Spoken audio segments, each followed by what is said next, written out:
रक्षा मंत्री राजनाथ सिंह चीन से सटी सीमा पर कुल 43 अहम पुलों का उद्घाटन करेंगे, जो कि सेना और सुरक्षा की दृष्टि से काफी अहम है। इन सभी पुलों का निर्माण सीमा सड़क संगठन ने किया है। ये सभी पुल देश के अलग अलग 7 राज्यों में बने हैं, जिनका उद्घाटन रक्षा मंत्री कर रहे हैं। भारत में कोरोना वायरस के अब तक 57 लाख से ज्यादा केसेस सामने आ चुके हैं। संक्रमण से 91,000 से ज्यादा लोगों की जान चली गई है। दुनिया भर में अमेरिका के बाद सबसे ज्यादा कोरोना के मामले हमारे देश में हैं। इसके बावजूद भारत के लिए राहत की बात यह है कि यहाँ कोरोना महामारी से सबसे ज्यादा लोग रिकवर हो रहे हैं। नियंत्रक और महालेखा परीक्षक ने अपनी एक रिपोर्ट में देश के स्कूलों में बने शौचालयों को लेकर बड़ा खुलासा किया है। कैग की रिपोर्ट के अनुसार देश के 15 बड़े राज्यों में 75% स्कूलों में बने शौचालय ऐसे हैं जो सफाई के पैमाने पर फिट नहीं बैठते हैं।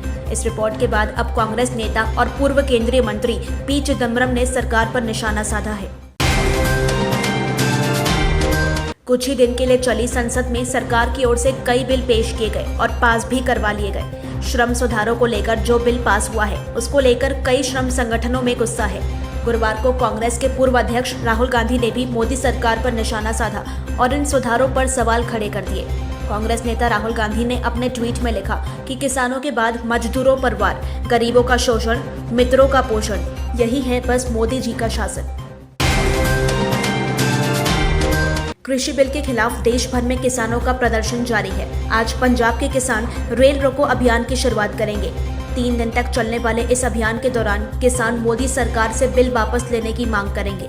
पंजाब के अलावा हरियाणा में भी किसानों का प्रदर्शन जारी है। किसानों के साथ ही मोदी सरकार के खिलाफ विपक्ष लामबंद है और बिल को वापस लेने की मांग पर अड़ा हुआ है।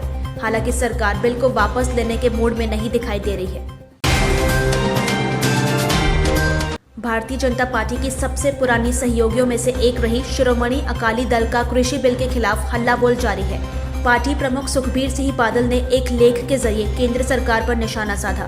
उन्होंने कहा कि कृषि बिल किसानों के प्रति सरकार की असंवेदनशीलता को दिखाता है।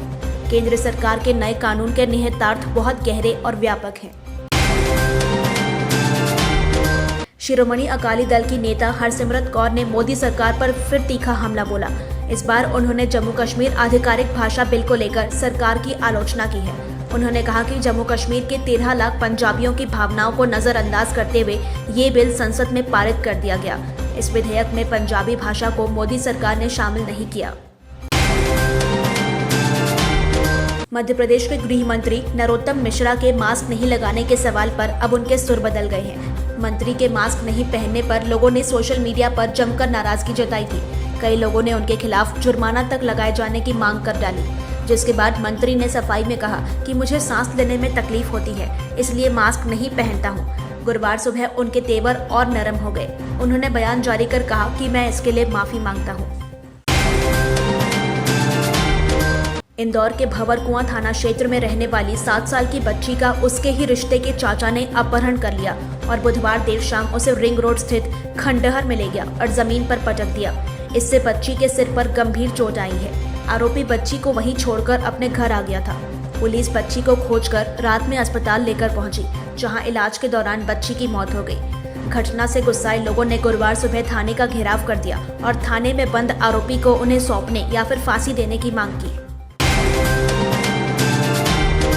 लॉकडाउन के दौरान रायपुर स्थित ब्लू स्काई कैफे में हुक्का बार की सूचना पर छापा मारने गई पुलिस के हत्थे सटोरिये भी चढ़ गए। हुक्के की गुड़गुड़ाहट के साथ आईपीएल मैच पर सट्टा लगवाया जा रहा था। सिविल लाइंस थाना पुलिस ने सटोरियों समेत 28 लोगों को गिरफ्तार किया है। कैफे को सील करने की कार्रवाई भी की जा रही है।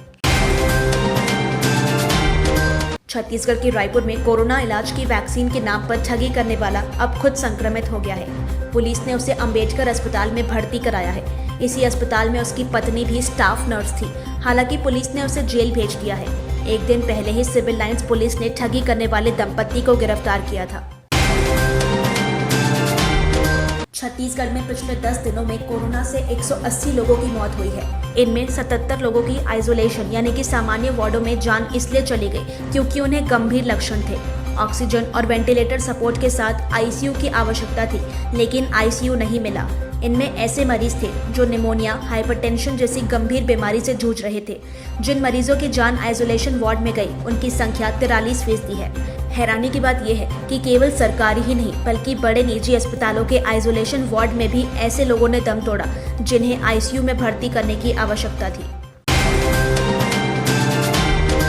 बलौदाबाजार जिले में सिलेंडर से भरे ट्रक को लूटने वाले 5 बदमाशों को सिमगा पुलिस ने वारदात के 12 घंटे के अंदर ही धर दबोचा है। आरोपियों में एक नाबालिग भी शामिल है। पुलिस ने आरोपियों की गिरफ्तारी के साथ लूटा गया ट्रक और गैस सिलेंडर भी बरामद कर लिया है।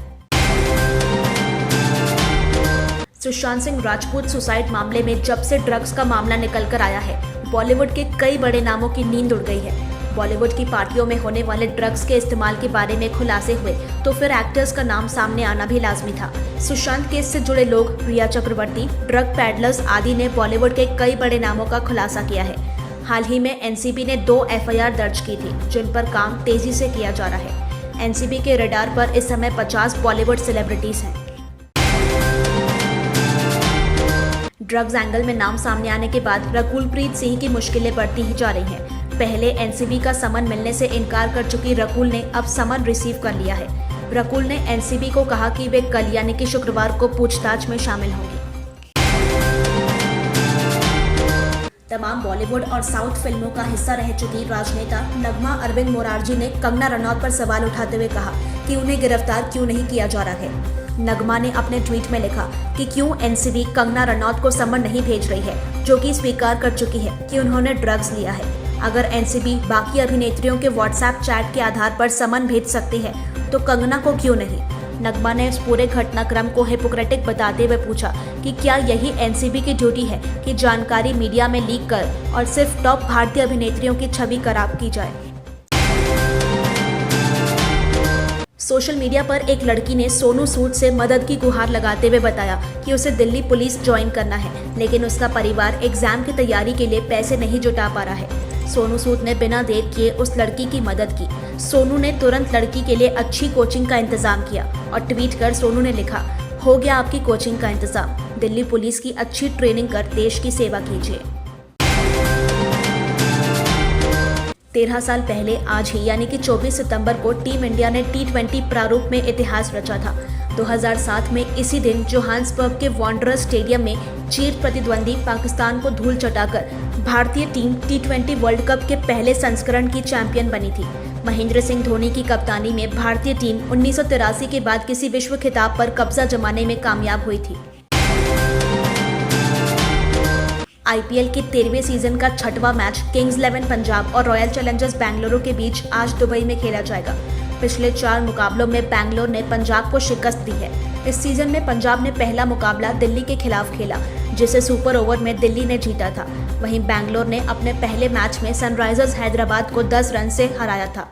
यह मैच भारतीय समय अनुसार शाम 7:30 बजे से खेला जाएगा।